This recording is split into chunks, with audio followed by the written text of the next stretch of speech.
Soil is definitely not a one-size-fits-all case. Let me show you what I mean.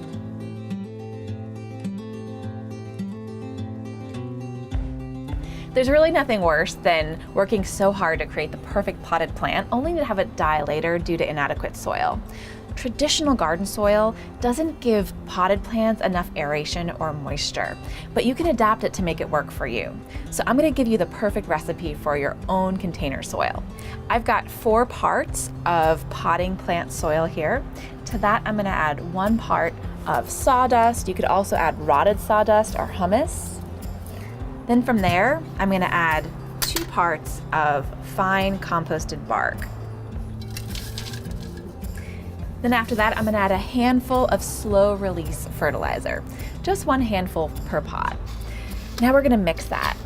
The main thing you really need here is something to create aeration in your soil to prevent root rot. If the all-purpose soil that you purchase contains slow release fertilizer, then you won't need to add any of your own for 8 weeks.